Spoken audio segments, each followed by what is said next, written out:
Bienvenidos a la semana 4 de su curso de sociedades mercantiles. En esta ocasión vamos a hablar de las sociedades mercantiles. Vamos a profundizar en entender la diferencia entre asociaciones y sociedades civiles de las mercantiles. Por supuesto, esto tiene mucho que ver con la situación del lucro, de la ganancia, pero no se queda nada más allí, sino que vamos a tener que recuperar conocimientos previos, como lo hicimos en la semana 2, hablando acerca de la especulación mercantil y comercial, que no es nada sencillo, pero con dedicación, con lecturas, podemos llegar a dominar tarde o temprano.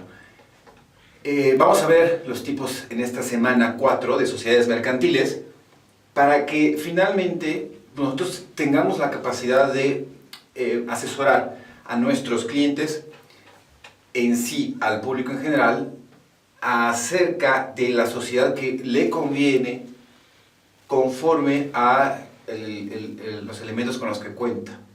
Entonces es imprescindible que nosotros estudiemos los tipos de sociedades para poder dar una asesoría adecuada e integral, respetando o haciendo hincapié en los elementos constitutivos de cada sociedad. En esta Ley General de Sociedades Mercantiles, que es la que es el código que nos habla acerca de los estatutos que la reglamentan, vamos a encontrar la constitución y funcionamiento de las sociedades en general.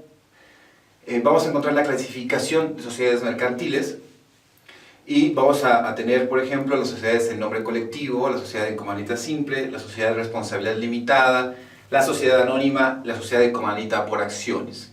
Estas acciones, hasta la fracción quinta, tienen la particularidad de ser susceptibles de tener un capital variable. Es decir, que de alguna manera ese capital puede efectivamente fluctuar entre un número inferior y uno superior. Entonces, todo eso lo vamos a ir aprendiendo nosotros a profundidad en las clases síncronas. Tenemos otras dos sociedades que realmente están, son un poquito menos comunes, pero muy importantes también, destacando a la sociedad por acción simplificada, que va a ser sin duda la que marque un parteaguas en la historia del derecho mercantil. Si hablábamos en la semana 1 y 2 acerca de acotar las formalidades, pues este es el ejemplo sine qua non de las sociedades, de la flexibilidad que va a existir a la hora de crear las sociedades. En estas acciones por acciones simplificadas, básicamente, nosotros únicamente por medio de un programa, sin mayor formalidad, vamos a poder formar empresas y vamos a poder ser y constituir empresas de un solo socio, algo que verdaderamente hace unos años era algo impensable en nuestro país. Entonces, de alguna manera lo importante de esta situación es entender que hay distintas sociedades mercantiles, pero que es importante conocerlas todas para dar una asesoría integral a quien se acerca a nosotros.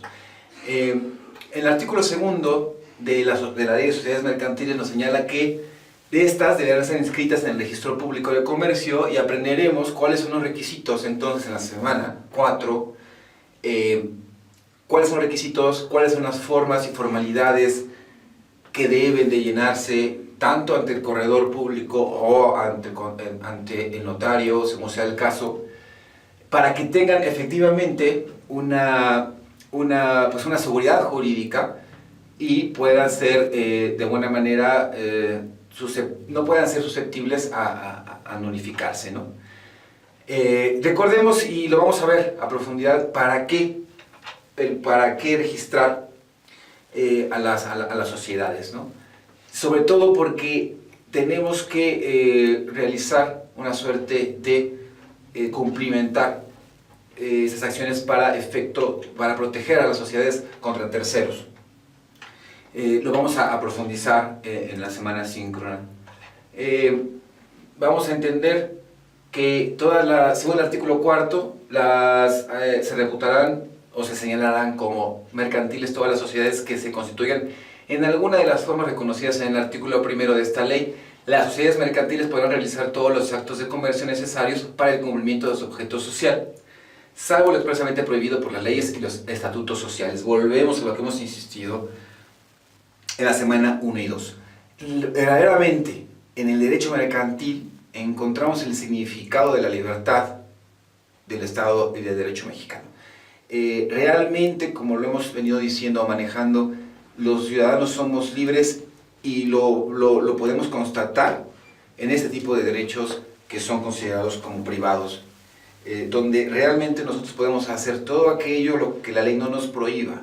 Contrario, por ejemplo, a lo que ocurre en el derecho público, en donde el Estado tiene la obligación de hacer todo aquello para lo que la ley le mande, ¿no? Entonces es diferente, aquí podemos respirar esa libertad, podemos entender en el derecho mercantil que somos una sociedad libre, que podemos comerciar y transar en el sentido correcto de la palabra con cualquier persona sin discriminar a nadie, ¿no?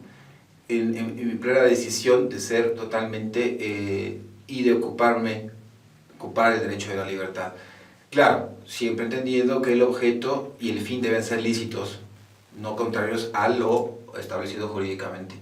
Entonces, pero vamos a terminar diciendo esta semana que nosotros tenemos en el derecho el mercantil el mayor ejemplo de la libertad y del Estado liberal mexicano. Bueno, sin embargo, no podemos dejar de señalar que sí existe una formalidad, una inscripción en el registro público del comercio y que existen figuras que van a auxiliar, ¿no?, como ya lo vimos, a la economía del país en estos menesteres del registro de sociedades, pero siempre en un marco de flexibilidad y de seguridad y por supuesto de solidaridad y subsidiariedad ante la agente mercantil. Bien, eso es lo que vamos a estar estudiando en la semana 4 y pues eso es todo. Muchas gracias.